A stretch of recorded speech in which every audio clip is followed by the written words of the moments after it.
क्या आपने कभी सोचा है कि आपकी मेहनत की कमाई का सबसे बड़ा दुश्मन आखिर कौन है? कोई चोर या लुटेरा नहीं, बल्कि वो रिश्तेदार जो आपके घर के सोफे पर बैठकर आपकी तिजोरी का अंदाजा लगाते हैं। आचार्य चाणक्य ने कहा था, अत्यधिक ईमानदारी आपको कंगाल बना सकती है। आज मैं आपको डार्क मनी नीति के वो 7 सफेद झूठ बताऊंगा जिन्हें बोलते ही कोई भी रिश्तेदार या दोस्त आपसे 1 रुपया मांगने की हिम्मत नहीं करेगा। 7वां झूठ तो ऐसा ब्रह्मास्त्र है जो आपके सबसे करीबी और लालची रिश्तेदार का भी मुंह हमेशा के लिए बंद कर देगा। अगर अपने बच्चों के भविष्य का पैसा बचाना है तो इस वीडियो को अंत तक जरूर देखना। लेकिन यहीं पर हम सबसे बड़ी गलती कर बैठते हैं। जब हमारी जेब खाली होती है, जब हम संघर्ष के अंधेरे में होते हैं, तो कोई चाचा, मामा या दूर का रिश्तेदार हमारा हाल पूछने नहीं आता। तब हम इस दुनिया की भीड़ में बिल्कुल अकेले होते हैं। लेकिन जैसे ही हमारे अकाउंट में थोड़े बहुत पैसा आने लगता है, इन सोए हुए रिश्तों में अचानक एक अजीब सा अपनापन जाग जाता है। क्या आपने इसे महसूस किया है? वो अचानक आपके घर आने लगते हैं, आपकी तारीफें करते हैं और इसी इमोशनल ट्रैप में फंसकर हम अपनी कमाई का सच उगल देते हैं। डार्क साइकोलॉजी कहती है कि वो आपकी नहीं, आपके पैसे की वैल्यू कर रहे हैं। अब ध्यान से सुनिए, क्योंकि चाणक्य का वो कड़वा नियम अब शुरू होने वाला है जो आपकी आंखें खोल देगा। चाणक्य नीति साफ कहती है कि धन और रिश्ते कभी एक ही पटरी पर नहीं चल सकते। अगर आपने अपने बैंक बैलेंस का सच बता दिया तो या तो पैसा जाएगा या वो रिश्ता। तो चलिए डार्क मनी नीति का पहला अचूक हथियार उठाते हैं, आपकी कुल संपत्ति यानी आपकी नेट वर्थ का सच। परिवार के किसी फंक्शन में जब कोई मुस्कुराते हुए पूछता है कि और बेटा कितना जोड़ लिया, तो हम अक्सर छाती चौड़ी करके थोड़े से अहंकार में बोल देते हैं कि बस अंकल 10-20 लाख तो पड़े ही हैं, और यही खेल पूरी तरह से पलट जाता है। आपके इस एक वाक्य के बाद सामने वाले के दिमाग में जो शातिर कैलकुलेशन चलती है, वो जानकर आपके रोंगटे खड़े हो जाएंगे। जैसे ही आपने 20 लाख कहा, उनका शिकारी दिमाग तुरंत हिसाब लगा लेता है कि अगर इसके पास इतना पैसा फालतू पड़ा है तो 2 लाख तो ये मुझे दे ही सकता है। अब कल को अगर वो आपसे पैसे मांगेंगे और आप मना करेंगे तो पूरे खानदान में आपको अहंकारी घोषित कर दिया जाएगा। इसलिए वो पहला सफेद झूठ जो आपको अपने दिमाग में हमेशा के लिए फीड कर लेना है, वो है अपनी मजबूरी का दिखावा। जब भी कोई पूछे तो चेहरे पर गहरी मायूसी लाकर कहिए, अरे अंकल कहां पैसा, बस दाल रोटी चल रही है। आजकल महंगाई इतनी बढ़ गई है कि महीने के आखिर में क्रेडिट कार्ड से राशन भरना पड़ता है, कोई सेविंग नहीं है। आप शायद सोचेंगे कि इससे समाज में आपकी इज्जत कम होगी, तो इस कड़वे सच को आज ही हजम कर लीजिए। इज्जत पैसों से नहीं बचती, पैसा बचाने से इज्जत बचती है। अमीर दिखो मत, अमीर बनो। जब आप उनके सामने परेशान दिखते हैं तो उनकी जलन शांत हो जाती है। इंसान का मनोविज्ञान ही ऐसा है कि वो सफल व्यक्ति से जलता है, लेकिन परेशान इंसान को देखकर उसे तसल्ली मिलती है। उन्हें ये झूठी तसल्ली लेने दीजिए। लेकिन असली खतरा तो तब दस्तक देता है जब आपकी सैलरी बढ़ती है या कंपनी से बोनस मिलता है। क्या आपको याद है जब पिछली बार आपको ऑफिस में इंक्रीमेंट या कोई मोटा बोनस मिला था? आपने जोश में आकर मिठाई बांटी होगी या सबको खुशी खुशी बता दिया होगा, और यहीं आपकी दूसरी सबसे बड़ी हार तय हो गई। डार्क साइकोलॉजी का एक बहुत ही खौफनाक और कड़वा नियम है कि आपकी कामयाबी सिर्फ आपके माँ बाप या आपका जीवन साथी ही बर्दाश्त कर सकते हैं। बाकी पूरी दुनिया आपकी तरक्की में सिर्फ एक अपॉर्चुनिटी ढूंढती है कि आपका फायदा कैसे उठाया जाए। तो जब भी कोई रिश्तेदार बातों बातों में कुरेदने की कोशिश करे कि सुना है कंपनी ने इस बार मोटा हाइक दिया है, तो आपको तुरंत अपना दूसरा मास्टर स्ट्रोक खेलना है। एक गहरी सांस लीजिए और वो बात कहिए जो उनके सारे प्लान्स पर पानी फेर देगी। आपको बहुत ही सधे हुए और लाचार स्वर में कहना है, अरे भाई साहब, कंपनी ने तो इस बार रुला दिया है। जितना इंक्रीमेंट दिया नहीं, उससे ज्यादा तो टैक्स और पीएफ में कट गया। खर्चे इतने बढ़ गए हैं कि समझ नहीं आ रहा पुरानी सेविंग कब तक साथ देगी। इस एक छोटी सी लाइन का जो मनोवैज्ञानिक असर होगा वो किसी जादू से कम नहीं है। जो शातिर दिमाग आपसे पार्टी या उधार मांगने का प्लान बना रहा था, वो तुरंत बैकफुट पर आ जाएगा। उसे ये डर लगने लगेगा कि कहीं आप अपनी मजबूरी गिनाकर उसी से पैसा न मांग लें। चाणक्य ने भी यही सिखाया था कि खुशखबरी सिर्फ अपने घर की 4 दीवारों में रखिए। बाहर वालों के लिए सिर्फ एक भ्रम बनाए रखिए, एक ना खत्म होने वाले संघर्ष का भ्रम। पर रुकिए, खेल अभी खत्म नहीं हुआ है। जब बात आपके इन्वेस्टमेंट्स की आती है तो ये लालची नजरें और भी खतरनाक रूप ले लेती हैं।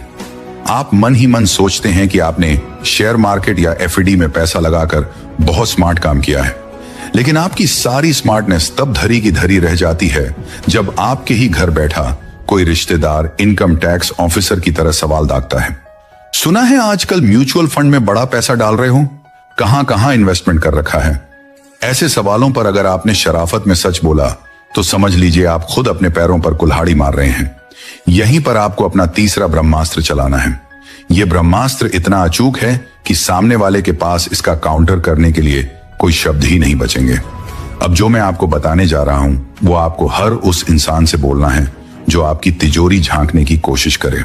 ये तीसरा झूठ सीधे आपके इन्वेस्टमेंट्स को लेकर है। जब कोई आपके पैसों का हिसाब मांगे तो बहुत ही चिंताजनक स्वर में कहिए, अरे भाई साहब, कौन सा इन्वेस्टमेंट? जो थोड़ा बहुत पैसा बचता है वो तो पुराने कर्जे चुकाने और परिवार के मेडिकल इंश्योरेंस के भारी भरकम प्रीमियम भरने में ही निकल जाता है। कुछ लिक्विड कैश तो हाथ में बचता ही नहीं है। असली डार्क मनी नीति यही काम करती है। इंसान हमेशा कैश या नगद की मांग करता है। जब आप उन्हें यह पूरा विश्वास दिला देते हैं कि आपके पास लिक्विड कैश है ही नहीं बल्कि आप तो खुद किस्तों के बोझ तले दबे हैं, तो उनका पूरा प्लान वहीं क्रैश हो जाता है। कोई भी ऐसे व्यक्ति से उधार नहीं मांगना चाहता जिसकी खुद की ईएमआई बाउंस होने वाली हो। लेकिन क्या हो जब बात आपकी साइड इनकम की आए? आज के समय में हर कोई जॉब के साथ कोई ना कोई साइड इनकम या छोटा मोटा बिजनेस करने की कोशिश कर रहा है।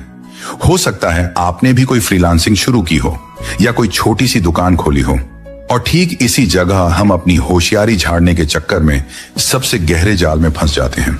जैसे ही हम किसी रिश्तेदार को बताते हैं कि हाँ, वो साइड से भी महीने का 20-30 हजार आ रहा है, तो सामने वाले की आंखों में लालच की एक भयानक चमक आ जाती है। डार्क मनी नीति का चौथा सबसे अहम झूठ आपको अपनी इसी साइड इनकम को लेकर बोलना है। जब भी कोई पूछे कि सुना है नया बिजनेस शुरू किया है, खूब छपाई चल रही है, तो एक गहरी आह भरते हुए अपना असली दांव खेलिए। आपको बहुत ही उदास होकर कहना है, अरे कहां भाई, काम तो शुरू किया था सोचकर कि कुछ एक्स्ट्रा आएगा, पर अभी तो सिर्फ अपनी जेब से लॉस सहना पड़ रहा है। समझ नहीं आ रहा कि इसे बंद कर दूं या कुछ दिन और धक्के खाऊं। ये मानव स्वभाव की एक बहुत ही घिनौनी लेकिन 100% सच बात है कि लोग आपकी सफलता से जलते हैं, लेकिन आपकी असफलता पर उन्हें आप पर दया आती है। सच मानिए, जब बात अपने बैंक बैलेंस को बचाने की हो तो लोगों की दया मांगना उनके सामने रईस बनने से 1000 गुना सुरक्षित है। जब आप उन्हें घाटा बताते हैं तो उनका अहंकार संतुष्ट हो जाता है कि चलो, ये मुझसे आगे नहीं निकल पाया, और इसी खुशी में वो आपसे पैसे उधार मांगने का ख्याल हमेशा के लिए ड्रॉप कर देते हैं। अब जरा सोचिए, असली चुनौती तो तब आती है जब आप अपनी मेहनत की कमाई से कुछ नया खरीद कर घर लाते हैं। मान लीजिए आप एक नई कार या बड़ा टीवी ले आए और फिर कहें कि आप गरीब हैं, तो कोई बेवकूफ ही आपकी बात मानेगा।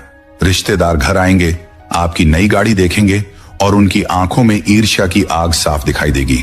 वो ताना मारते हुए कहेंगे, क्या बात है, आजकल तो बड़े मजे हैं, घर में नई गाड़ी आ गई। ऐसे समय में कभी भी उन्हें यह मत बताइए कि आपने ये कैश देकर खरीदी है। उन्हें तुरंत अपना 5वां कैलकुलेटेड झूठ परोसिए। कहिए, अरे चाचा जी, ये तो सेकंड हैंड है, एक दोस्त मजबूरी में बेच रहा था तो ले ली। अगर चीज बिल्कुल नई है तो अपना दाम बदलिए और कहिए, अरे बस पूछिए मत, बच्चों की जिद थी तो 0 डाउन पेमेंट और भारी ईएमआई पर उठा ली है। अब अगले 5 साल तक इसके चक्कर में गला फंसा रहेगा। रातों की नींद उड़ गई है ये सोच कर कि इसकी किस्तें कैसे भरूंगा। इस एक मास्टर स्ट्रोक से आप एक साथ 2 खतरनाक निशाने लगाते हैं। पहला, आप उनकी जलन को तुरंत शांत कर देते हैं। वो ये सोचकर खुश हो जाते हैं कि गाड़ी तो आ गई, लेकिन अब ये ईएमआई के बोझ तले दबकर घुट-घुट कर जिएगा। दूसरा, आप उनके दिमाग में ये बात पूरी तरह से बैठा देते हैं कि आपके पास कोई एक्स्ट्रा कैश नहीं है। कोई भी लालची इंसान ऐसे आदमी से पैसा नहीं मांगेगा जिसकी सैलरी का आधा हिस्सा तो बैंक की किस्तों में ही चला जाता हो। पर क्या हो अगर कोई इतना बेशर्म हो कि आपकी ये सब मजबूरियां सुनने के बाद भी सीधे आपके मुंह पर आकर पैसे मांग ही ले?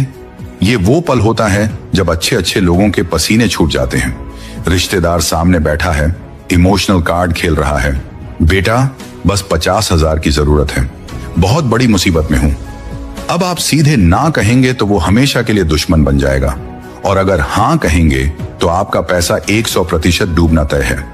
यहीं पर आपको डार्क मनी नीति का छठा झूठ बड़े ही प्यार और मजबूरी के साथ बोलना है। आपको अपनी मदद करने की क्षमता पर ही एक बड़ा प्रश्न चिन्ह लगा देना है। आपको उनकी आंखों में देखकर कहना है, भाई साहब कसम से मैं आपकी मदद करना चाहता हूं, लेकिन मेरा सारा पैसा एक ऐसी लॉक्ड स्कीम में फंसा हुआ है जिसे मैं चाहकर भी 5 साल से पहले नहीं निकाल सकता। अगर बीच में तोड़ा तो 30 से 40% की भारी पेनल्टी कट जाएगी। कैश तो हाथ में है ही नहीं, सारा पैसा ब्लॉक हो चुका है। यह तर्क उन्हें अंदर तक निरुत्तर कर देता है। ध्यान दीजिए, आपने मदद करने से मना नहीं किया, आपने सिर्फ ये बताया है कि पैसा उपलब्ध नहीं है। ना कहने का यह दुनिया का सबसे सुरक्षित तरीका है, जिसमें सामने वाले का मुंह भी बंद हो जाता है और आपका रिश्ता भी खराब नहीं होता। अब जो मैं आपको बताने जा रहा हूं वो इन सब का बाप है। 7वां और आखिरी झूठ एक ऐसा ब्रह्मास्त्र है जिसे अगर आपने एक बार इस्तेमाल कर लिया तो आपके सबसे करीबी रिश्तेदार भी आपसे पैसे की उम्मीद लगाना छोड़ देंगे। एक लालची इंसान सिर्फ आज के 10-20 हजार रुपये नहीं मांगता, उसकी गिद्ध जैसी नजर आपके पूरे साम्राज्य और आपके जीवन भर की कमाई के उस आखिरी हिस्से पर होती है जिसे आप अपनी सेविंग्स कहते हैं। कई रिश्तेदार सिर्फ इसलिए मंडराते रहते हैं क्योंकि उन्हें लगता है कि भविष्य में जब भी आपके पास बहुत बड़ी संपत्ति इकट्ठी हो जाएगी तो वो अपना हिस्सा निकाल लेंगे। जब भी कोई बहुत ज्यादा अपनापन दिखाते हुए आपके भविष्य की योजनाओं के बारे में पूछे तो समझ जाइए कि ये एक स्कैनिंग मशीन है जो आपकी तिजोरी का पासवर्ड ढूंढ रही है। यहीं पर आपको बिना पलक झपकाए कहना है, क्या भविष्य भाई साहब, जो कुछ भी था वो मैंने एक ऐसे सख्त एजुकेशन ट्रस्ट और लॉक्ड फंड में डाल दिया है जो सिर्फ बच्चों की उच्च शिक्षा के लिए है। हमने तो कागजों पर लीगल एग्रीमेंट साइन कर दिया है कि हमारे मरने के बाद भी उस पैसे को कोई हाथ नहीं लगा सकता, न हम खुद, न हमारे बच्चे और न ही कोई और। अपने बुढ़ापे के लिए भी कुछ नहीं बचा, बस बच्चों के भरोसे दिन कटेंगे। इस एक झूठ से सामने वाले के दिमाग में भयानक भूकंप आ जाता है। इंसान हमेशा अपना समय और प्यार वहीं निवेश करता है जहां से उसे भविष्य में रिटर्न मिलने की उम्मीद हो। यह डार्क साइकोलॉजी का सबसे कड़वा नियम है कि बिना फायदे के कोई किसी का सगा नहीं होता। जब वो सुनते हैं कि आपकी पूरी संपत्ति पहले से ही लॉक हो चुकी है तो उनका सारा फर्जी प्यार उड़ जाता है। यह कोई साधारण झूठ नहीं है, यह एक रिलेशनशिप फिल्टर है। जो लोग कल तक आपके घर से जाने का नाम नहीं लेते थे वो गायब होने लगेंगे क्योंकि आप उनके लिए एक डेड इन्वेस्टमेंट बन चुके हैं। बाकी सब सिर्फ उस शहद के पीछे भागने वाली मक्खियां थीं जो शहद खत्म होते ही उड़ गईं। हो सकता है कि अपनी ही कमाई को बचाने के लिए ये 7 झूठ बोलते समय आपका ज़मीर आपको कचोटे, आपको लगे कि क्या मैं कोई बुरा इंसान बन गया हूं। अब आप खुद से पूछिए, क्या उस इंसान को अपना पैसा दे देना जो कभी उसे लौट आएगा नहीं, जो आपके बच्चों के हक का पैसा उड़ा देगा, क्या वो पुण्य का काम है? बिल्कुल नहीं। याद रखिए, झूठ बोलना पाप है, लेकिन अपनी मेहनत की कमाई को लालची लोगों से बचाना आपका सबसे बड़ा धर्म है। बिना किसी को नुकसान पहुंचाए बोला गया झूठ उस सच से 1000 गुना बेहतर है जो आपके परिवार को सड़क पर लाकर खड़ा कर दे। आपका पहला फर्ज आपके उन बच्चों और पत्नी के प्रति है जिन्होंने बुरे वक्त में आपका साथ दिया है।